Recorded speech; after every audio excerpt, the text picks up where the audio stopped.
6h54 sur Europe 1. Eva Rock. Debout les copains s'achève. Dans un instant, Pierre Devinot prendra les commandes du 7-9. Et cette semaine, en l'absence... Bonjour Pierre. Et cette semaine, en l'absence de Mathieu Noël, je vous propose de nous quitter avec une nouvelle séquence. C'est un peu l'actualité en musique, version Debout les copains. L'occasion de nous pencher sur les 3 personnalités qui seront au cœur des conversations en ce mardi 23 avril. Eh bien Pierre, c'est 3 femmes. La première, elle rend fou les Britanniques. Les sujets de la reine attendent, non sans impatience, la naissance du Royal Baby, du prince Harry et de la duchesse Meghan Clark. L'actrice américaine n'était pas présente lors de la messe de Pâques, de quoi alimenter les rumeurs sur son prochain accouchement, qui, s'il devait se produire aujourd'hui, coïnciderait avec le jour de la naissance d'un autre prince, Louis, le 3e enfant de Kate et William. Ah ouais, non. Vous imaginez, ça jase un peu. Meghan, elle est née un 4 août 1981 et cette année-là, au sommet du top 50, on chantait quoi ?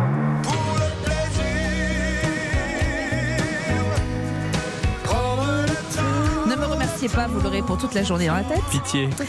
Et pour le plaisir aussi, nous serons nombreux en 2024 devant nos écrans pour suivre les épreuves des JO de Paris. Vous le savez depuis ce matin, on le sait, la reine des Jeux, elle s'appelle Delphine Ernotte, la patronne de France Télévisions. Elle voyait le jour le 28 juillet 1966 et Michel Polnareff, lui, chantait à ce moment-là. Ça, c'est beau. C'est magnifique.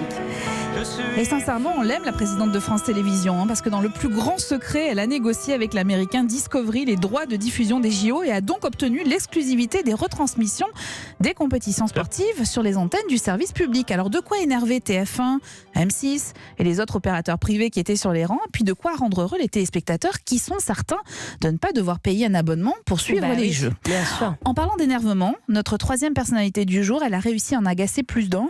Élise Lucet est de retour ce soir sur France 2 avec un nouveau numéro de Cache Investigation et une enquête sur les dérives des bailleurs sociaux privés, pots de vin, charges démesurées, dégradation des logements. Ça secoue et Élise Lucet a bien eu du mal, malgré des courses-poursuites à pied, à obtenir des réponses des dirigeants de ces sociétés, des responsables qui ne lui chanteront sans doute pas le titre numéro 1 à sa naissance, c'était en mai 1963. Si tu veux qu'elle te voie, qu'elle s'attache à toi. Si tu veux qu'elle le soit, vraiment rien qu'à toi. Vous connaissez cette chanson les inédits de François, ça ouais. Dis-lui que tu l'aimes, que tu l'aimeras pour la vie. Anissa Haddadi. Non, mais Anissa, elle fait des karaokés tous les soirs. Anissa Donc, Haddadi, qu'est-ce que vous voulez ? Elle est incollable, voilà. Claude François, il y a un titre que je ne connaissais pas. Non, c'est Dis-lui. rare, c'est une face, Voilà. c'est une face C. Hein. Chanson extraite de l'album. Chanson extraite de l'album. Si j'avais un marteau pour une enquête sur la nécessité, entre autres, de rénover des logements, avouez que c'est quand même cocasse. Je vous souhaite une très bonne matinée, Pierre Devinot. On se retrouve demain.